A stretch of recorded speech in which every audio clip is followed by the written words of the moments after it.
तो आइए बच्चों देखते हैं 2019 में इससे सिर्फ 2 ही क्वेश्चन आए थे रोटेशन से। तो एक जो आपका क्वेश्चन आया था वो टॉर्क से आया था 2019 का, और एक आपका जो क्वेश्चन आया था वो रोटेशनल काइनेटिक एनर्जी मतलब रोलिंग मोशन की रोटेशनल काइनेटिक एनर्जी से आया था 2019 में। 2 ही क्वेश्चन आए थे। 2000 अगर मैं 18 की बात करूं तो 2018 में 1, 2 और 3 क्वेश्चन आए थे। एक क्वेश्चन आपका आया था a solid sphere is rolling freely about its symmetry in the free space if the radius of sphere is increased keeping its mass same then which of the following physical quantities will remain constant. तो ये conservation of angular momentum से था कि जैसे कोई बच्चा अपना हाथ आगे बढ़ा लेता है या कम कर लेता है तो उसकी एंगुलर स्पीड बढ़ जाएगी या घट जाएगी, क्योंकि total torque about the axis passing through it is 0। तो सेम यहाँ पे उन्होंने स्फीयर के लिए कर दिया। तो हम लोग इसको conservation of angular momentum principle में डालेंगे 2018 का ये क्वेश्चन। और अगला जो क्वेश्चन था बच्चों वो काइनेटिक एनर्जी से फिर से रोलिंग काइनेटिक एनर्जी से ही क्वेश्चन आया 2018 का एक क्वेश्चन, यानी रोलिंग मोशन से पूछ रहे हैं। और 2018 का जो तीसरा क्वेश्चन था बच्चों वो था सिर्फ rotational kinetic energy, directly rotational kinetic energy का फॉर्मूला लगा के कर देना था। मतलब रोलिंग की काइनेटिक एनर्जी अलग होती है रोटेशनल की, क्योंकि रोलिंग में ट्रांसलेशन का भी एडिशन आ जाता है। तो ये 2018 के 3 क्वेश्चन हुए। अब हम लोग बात करते हैं, सॉरी बच्चों मैंने बाय मिस्टेक बोल दिया, 2018 में 4 आए थे, 19 में 2, 18 में कितने 4, 3 में बता चुका हूँ। चौथा क्वेश्चन भी आया था वो टॉर्क से आया था। जो चौथा क्वेश्चन इनका आया था 2018 का वो टॉर्क की कैलकुलेशन ये क्रॉस प्रोडक्ट से 2018। अब 2017 में चलते हैं तो 1, 2 और 3, हाँ बस 1, 2, 3 क्वेश्चन 2017 में आए। एक क्वेश्चन तो वही टॉर्क से आया, torque equal to I alpha 2017। और उसके बाद जो अगला क्वेश्चन है आपका वो सेंटर ऑफ मास के कॉन्सेप्ट से आया था 2017 का। स्टेटमेंट्स दे रखे हैं कई सारे, उनमें से चूज करना था, तो सेंटर ऑफ मास का कॉन्सेप्ट से था। और जो तीसरा क्वेश्चन था 2017 का बच्चों वो अगेन किससे आया, कंजर्वेशन ऑफ एंगुलर मोमेंटम 2017। तो 3 क्वेश्चन थे 2017 से ये, यानी टॉर्क से पूछ रहे हैं ये, और रोलिंग मोशन मतलब kinetic rotational kinetic energy, torque जैसे फोर्स हो गया और रोटेशनल काइनेटिक एनर्जी, ये कॉन्सेप्ट। सेंटर ऑफ मास से एक क्वेश्चन आया था 2017 में। अब 16 की मैं बात करूं तो 16 में बच्चों 2 पेपर हुए थे। फेज 2 में भी 3 क्वेश्चन और फेज 1 में सिर्फ 2 क्वेश्चन। तो यानी 3 क्वेश्चन 16 के फेज 2 में और 2 क्वेश्चन 16 के फेज 1 में। तो ये तो वर्क एनर्जी पावर जितना ही है इसका वेटेज, कौन सा बहुत ज़्यादा वेटेज है, वही 2, 3, 2, 3, एक बस में 4 आ गए थे बस। तो एक क्वेश्चन जो इनका आया एंगुलर मोमेंटम के कॉन्सेप्ट से सीधा उठ के आ गया था 2016 फेज 2। अगला जो क्वेश्चन था उनका फिर से रोटेशनल काइनेटिक एनर्जी पे क्वेश्चन 2016 फेज 2। फिर उसका अगला जो था वो मोमेंट ऑफ इनर्शिया निकालना था, मतलब सेंटर ऑफ मास और मोमेंट ऑफ इनर्शिया से रिलेटेड है, मतलब मैं इसको ज़्यादा सेंटर ऑफ मास का क्वेश्चन कहूँगा। वैसे इसमें मोमेंट ऑफ इनर्शिया पूछा था about the axis passing through centre of mass of 2 masses, point masses m1 and m2। तो पहले तो आपको उस पॉइंट को निकालना पड़ेगा, उस डिस्टेंस को निकालना पड़ेगा जहाँ से वो एक्सिस पास करेगी, वो सेंटर ऑफ मास की है। उसके बाद तो mr स्क्वायर करना है, तो इसको मैं सेंटर ऑफ मास का क्वेश्चन ज़्यादा मानूंगा 2016 के फेज 2 में। फिर 16 का जो पहला वाला पेपर था फेज 1, उसमें इन लोगों ने पूछा है मोमेंट ऑफ इनर्शिया। अब जाके मोमेंट ऑफ इनर्शिया से एक क्वेश्चन आया है 2016, और 2016 से मोमेंट ऑफ इनर्शिया से क्वेश्चन ही नहीं आया है। बताइए 2017 में नहीं आया मोमेंट ऑफ इनर्शिया से, 2018 में नहीं आया, 2019 में भी नहीं आया। 3 साल से मोमेंट ऑफ इनर्शिया पूछ ही नहीं रहे, एनर्जी टॉक वॉक पूछ रहे हैं। तो 2016 का जो दूसरा क्वेश्चन था again rolling along inclined plane, rolling से क्वेश्चन आता है और रोलिंग सबसे आसान है। अगर इस पूरे चैप्टर में कहूँ तो रोलिंग मोशन सबसे आसान है। वैसे तो सबसे कॉम्प्लेक्स मोशन है, लेकिन जो आपके एग्जाम में क्वेश्चन आ रहे हैं उसमें ये सबसे इजी पार्ट है। तो रोलिंग में फिक्स फॉर्मूले होते हैं भाई। एक तो रोलिंग इंक्लाइंड का फॉर्मूला रट लेते हैं लोग बाग, एक्सेलरेशन लिख लेते हैं उसका, और उससे पता चल जाता है कौन पहले पहुंचेगा। और दूसरा रोटेशनल एनर्जी और ट्रांसलेशनल एनर्जी का एक्सप्रेशन लिखना सीख जाते हैं। ये ज़्यादा इंपॉर्टेंट चीज़ें होती हैं प्योर रोलिंग की कंडीशन लगा के V = ओमेगा r। तो 2016 की बात कर रहे थे हम लोग, 16 के दोनों क्वेश्चन लिख लिए। अब 2015 की बात करते हैं। 15 में भी आपको पता है 2 पेपर हुए थे, एक तो AIPMT और एक AIPMT। तो री AIPMT में 2015 में आए थे जो आपके क्वेश्चन, वो 1 2 3 क्वेश्चन री PMT में, और जो नॉर्मल PMT हुई थी उसमें 1 2 3 4 क्वेश्चन, यानी 2015 में टोटल 7 क्वेश्चन आए थे। 3 तो री वाले में और 4 ओरिजिनल वाले में जो पहले होता है। अब देखते हैं ये 7 क्वेश्चन आए कहाँ से थे। तो ऑटोमोबाइल ऑफ मूवी लिए मैग्नीट्यूड ऑफ एवरेज टॉर्क से क्वेश्चन निकल के आई है, एवरेज टॉर्क 2015 री AIPMT। फिर उसके बाद जो अगला क्वेश्चन था, फिर से यही सेंटर ऑफ मास का यही क्वेश्चन, 16 वाला ही क्वेश्चन बिल्कुल एज इट इज़ रिपीट हो गया। मतलब थोड़ा सा बस लैंग्वेज डिफरेंट थी, बाकी वही कॉन्सेप्ट वही था। फिर उसका जो अगला क्वेश्चन था, the angular value of alpha for is the angular momentum लिखना था यहाँ पे, R×F 2015 री। और एक आया था इक्विलिब्रियम ऑफ फोर्सेस, इक्विलिब्रियम का टॉर्क, ये 2015 री। यानी टॉर्क से पूछा जा रहा है, एंगुलर मोमेंटम, टॉर्क, एनर्जी। अब अगर मैं 2015 का जो ओरिजिनल पेपर था उसकी बात करूं तो उसमें, हाँ ये री नहीं, ये तो ओरिजिनल पेपर से आया था, ठीक है। एक ऑलरेडी लिख चुके हैं, 3 और लिखने बाकी हैं। तो जो अगला क्वेश्चन था वो तुम्हारा आ गया था, अगेन इसमें कंजर्वेशन ऑफ एंगुलर मोमेंटम 2015। फिर उसके बाद अगला जो क्वेश्चन आया था मोमेंट ऑफ इनर्शिया, देख रहे हैं 16 से पहले कंटिन्यूस आया, 2015 में भी आया था मोमेंट ऑफ इनर्शिया से। फिर उसका जो अगला क्वेश्चन था shifting of centre of mass, shifting किधर लिख रखी है ये 2015।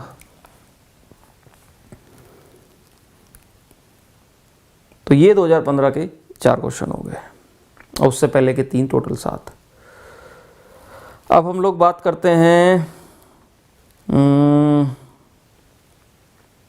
2014 की।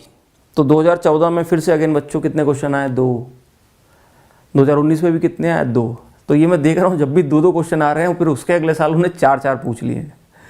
2014 में 2 आए थे, फिर उसके बाद उन्होंने 4 पूछ लिए। उससे पहले 2017 में 2 आए थे, 4 पूछ लिए। तो 2019 में अगर 2 आए तो 20 में भी 4 पूछ सकते हैं। मैं ऐसा कह नहीं रहा, पूछ सकते हैं, कुछ भी हो सकता है, क्योंकि जनरली आप मान के चलो इस चैप्टर से 3 क्वेश्चन आएंगे। अपन एवरेज मानते हैं ना, अपन क्यों ज़बरदस्ती 4 सोचें या 2 सोचें, दोनों एक्सट्रीम सोचना गलत है। एवरेज स्टैटिस्टिकली चलते हैं। अब 2014 में जो इसके 2 क्वेश्चन आए थे वो देखिए वो क्या थे कि एक क्वेश्चन तो इनने वही फिर से टॉर्क से 2014 टॉर्क = I अल्फा, फिर रोलिंग अलोंग इंक्लाइंड प्लेन 2014, ये 2 क्वेश्चन खत्म। 2013 की बात करूँ तो 13 में भी 2 ही क्वेश्चन आए, लेकिन 12 में 4 क्वेश्चन आए थे। 13 में फिर से 2 क्वेश्चन, एक अगेन रोलिंग 2013 और एक अगेन टॉर्क 2013। 2012 की बात करूं बच्चों तो 2012 में प्रीलिम्स और मेंस दोनों होते थे। मैं दोनों के टोटल मिला के अगर क्वेश्चंस की बात करूं तो 2012 में, अरे बाप रे, 2 पेपर होते थे ना, प्रीलिम्स और मेंस। तो प्रीलिम्स में 2012 के आपके क्वेश्चन आए थे। प्रीलिम्स में 1 2 3 तो प्रीलिम्स में आए थे, और मेंस में भी 1 2 3 4, सब्जेक्टिव वाले में 4, मतलब 7 क्वेश्चन उठ के आ गए थे 2012 में। तो मतलब ये बड़ा वेरिएबल सा है। मुझे लगता है कि शायद ये बंदे तो बंदे डिपेंड करता है। कुछ बंदों को रोटेशन ज़्यादा ही पसंद है, जब भी उनको मौका मिलता है या उनका नंबर आता है पेपर बनाने का तो 7 क्वेश्चन ठोक देते हैं इससे। 4 क्वेश्चन। और कभी कभी कुछ ऐसे बंदे हैं, या फिर वो जानबूझ के सेम बंदा ही सोचता है इस बार बच्चे रोटेशन पढ़ के आएंगे, मैं रोटेशन दूंगा ही नहीं। वैसे ऐसा क्यों सोचेगा, वही जो बच्चा पढ़ के आया वही दो ना यार। आपको तो ये चेक करना चाहिए कि बच्चा कितना अच्छा पढ़ के आया है। अब कोई बच्चा बहुत अच्छा रोटेशन करके गया पूरी मेहनत लगा के, और उसके अगर वैसे क्वेश्चन ही नहीं आया तो उसके साथ तो फिर गलत हो जाएगा। इसीलिए अपने को हर चैप्टर में पूरी मेहनत करनी है, और उसके इंपॉर्टेंट, हर चैप्टर के जितने भी इंपॉर्टेंट टॉपिक्स हैं, इजी टॉपिक्स को नहीं छोड़ना है, और जो इंपॉर्टेंट टॉपिक्स हैं उनको भी नहीं छोड़ना है। क्योंकि आपके एग्ज़ाम में चैप्टर की वेटेज कम लगती है, मुझे टॉपिक्स पे ज़्यादा भरोसा है। एग्ज़ाम के पॉइंट ऑफ व्यू से अगर आप टॉपिक वाइज प्रिपरेशन करके जाओगे तो ज़्यादा अच्छी सक्सेस मिलने की संभावना है। तो 2012 की बात कर रहे थे हम लोग। तो 2012 में जो एक क्वेश्चन आया था आपका, फिर से अगेन टॉक से आया। तो टॉक से कुछ ज़्यादा ही पूछ रहे हैं, हर साल आ रहा है भाई कंटिन्यूस। तो टॉक तो पढ़ के जाना ही जाना है अपने को। और एक क्वेश्चन एंगुलर मोमेंटम से,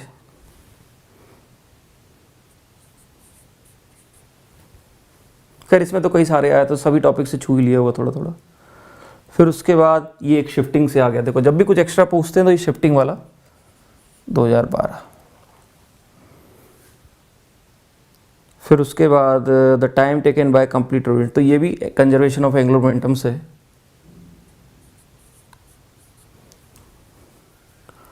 और अगला जो क्वेश्चन है मोमेंट ऑफ इनर्शिया से 2012। फिर जो उसका अगला क्वेश्चन है सेंटर ऑफ मास की पोजीशन भी निकलवा ली 2012।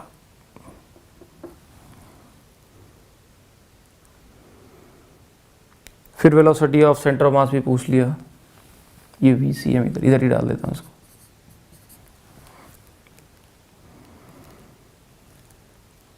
फिर ये अगेन टॉक पूछ लिया 2012। अब 2011 पे चलते हैं बच्चों। 2011 की बात करूं तो उसमें भी आपके 2 ही क्वेश्चन आते हैं। सॉरी ये मैंने 2012 गलत लिख दिया, ये 2011 का टॉर्क का क्वेश्चन, टॉर्क पे आया था 2011 पे। और मोमेंट ऑफ इनर्शिया से तो हमने लिख ही दिया था, ठीक है। 2011 की बात करूँ तो 2 क्वेश्चन आए, एक तो इससे आ गया और दूसरा जो क्वेश्चन आपका आया है वो कंजर्वेशन ऑफ एंगुलर मोमेंटम से रिलेटेड था 2011। 2010 की बात करूं तो फिर से 2010 में 1 2 3 4 5 6 7 8 क्वेश्चन आए बच्चों। क्योंकि वही 2 पेपर होते थे ना, प्रीलिम्स और मेंस। तो प्रीलिम्स में भी 4, मेंस में भी 4, मतलब 4 क्वेश्चन आ गए दोनों में, प्री में भी और मेंस में भी, एक ही साल में। तो 2010 में अगर मैं इन क्वेश्चंस की बात करूं, देखूं जरा ये कहाँ से आते हैं। 8 क्वेश्चन 2010 की बात कर रहे हैं हम लोग। 11 में देखो 2 ही है, मैंने कहा ना एकदम से ज़्यादा आता है फिर एकदम से कम आता है। तो एक क्वेश्चन जो आपका आया था कंजर्वेशन ऑफ एंगुलर मोमेंटम और रोटेशनल काइनेटिक एनर्जी के कॉन्सेप्ट से, तो ये 2010। फिर जो अगला क्वेश्चन है towards each other under the action of their internal attraction the speed of centre of mass, फिर सेंटर ऑफ मास की स्पीड से 2010। फिर कोफिशिएंट ऑफ रेस्टिट्यूशन की तो कोलिजन का क्वेश्चन हो गया, वो यहाँ कैसे आ गया, तो ये हम नहीं मानेंगे। फिर अगला जो क्वेश्चन है free space he throw the stone downward the speed reachable the distance of the man above the floor will be, ये भी सेंटर ऑफ मास की शिफ्टिंग का ही कॉन्सेप्ट 2010। फिर उसके बाद जो अगला क्वेश्चन है तुम्हारा मोमेंट ऑफ इनर्शिया, वो निकाल लिया तो रिमेनिंग का मोमेंट ऑफ इनर्शिया कितना होगा 2010। फिर उसके बाद सिलेंडर रोलिंग तो आना ही आना है भाई इंक्लाइंड प्लेन पे 2010। टॉक से अभी तक आया नहीं 2010 में, देखते हैं। नहीं आज अच्छा एंगुलर, हाँ टॉक से देखो 2010 में आनी आना चाहिए, देखते हैं। और अगला क्वेश्चन जो है आपका वो विच of the of the bottom first, ये भी रोलिंग प्लेन से आ गया, मतलब रोलिंग प्लेन से 2 कॉन्सेप्ट सीधे सीधे उठ के आ गए। ये रोलिंग प्लेन मैंने 2 बार लिख दिया क्या, सॉरी ये रोलिंग प्लेन तो मैं लिख दिया ना मैंने। अब जो अगला क्वेश्चन है सेंटर ऑफ मास से आ गया, सेंटर ऑफ ग्रेविटी और सेंटर ऑफ मास सेम आ गया। अगला दूसरे टाइप का क्वेश्चन, ये मेंस वाले अब चालू हो गए, प्री वाले थे वो, ये मेंस वाले। फिर कंजर्वेशन ऑफ एंगुलर मोमेंटम, फिर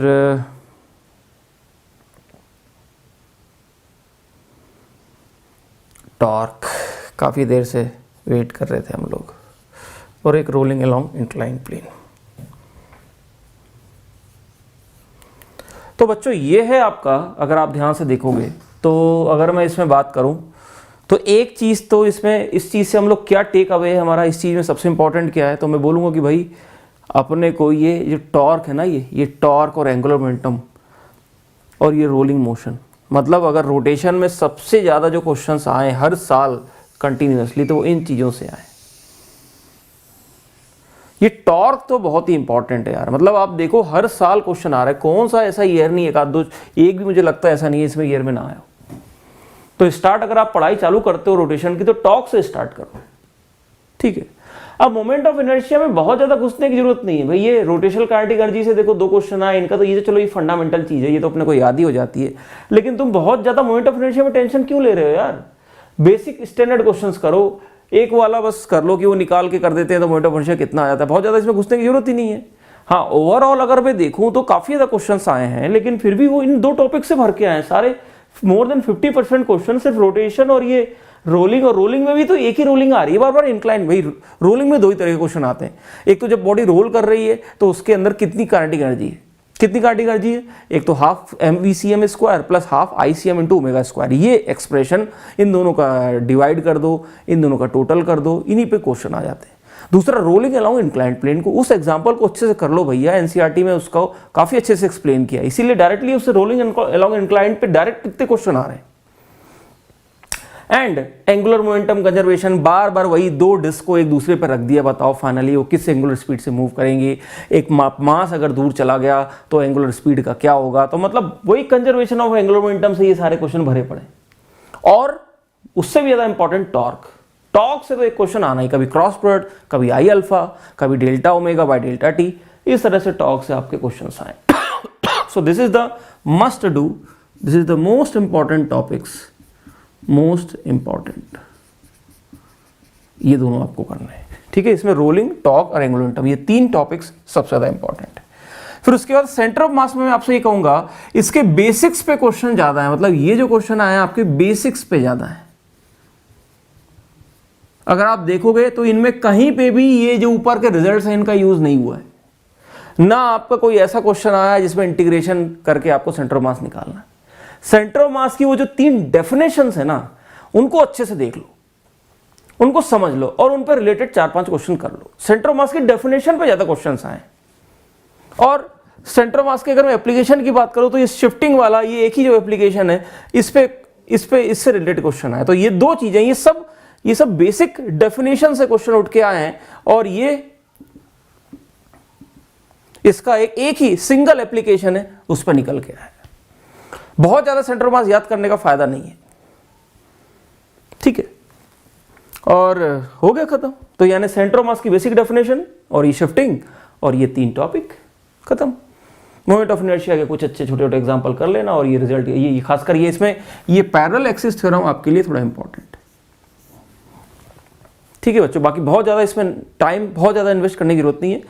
3 ऑन एन एवरेज क्वेश्चन आ रहे हैं, उतना ही वर्क एनर्जी में भी आ रहे हैं, तो देख सकते हो आप, दोनों लगभग इक्विवेलेंट ही है। So this is the mind map and previous year for rotational motion. I hope अब आपको एक क्लैरिटी मिली है कि कैसे इस टॉपिक को डील किया जाए। तो हम लोग नेक्स्ट मिलेंगे। नेक्स्ट जो टॉपिक है हमारा ग्रेविटेशन, और इसके आगे के चैप्टर्स में आपकी क्लैरिटी और बढ़ती जाएगी। आप देखोगे अभी तक तो बच्चों मैकेनिक्स चल रहा था, मैकेनिक्स में क्या होता है कि क्वेश्चन जो है ना काफ़ी वैरायटी के बन सकते हैं, लेकिन आगे आगे जैसे जैसे हमारे टॉपिक्स आएंगे आप देखोगे बनते ही नहीं क्वेश्चन ज़्यादा वैरायटी के, फिक्स्ड टॉपिक से आ रहे हैं और फिक्स्ड कॉन्सेप्ट से आ रहे हैं। तो अभी हम देखेंगे आगे के चैप्टर्स में, और इस चीज़ से अपने को खासकर बहुत हेल्प मिलेगी। हमारी जो स्टडीज़ हैं उनको रीस्टार्ट करने में, खासकर उन बच्चों के लिए जिनको ये बहुत मेंटली बहुत बर्डन लगता है, यार मुझे ये भी करना है, ये भी करना है, ये भी करना है, तो वो आपके सामने खुल गया वो बर्डन कि बस इतना ही तो करना है, कर लो और ख़त्म करके आगे बढ़ जाओ और फुल टेस्ट पेपर की प्रैक्टिस स्टार्ट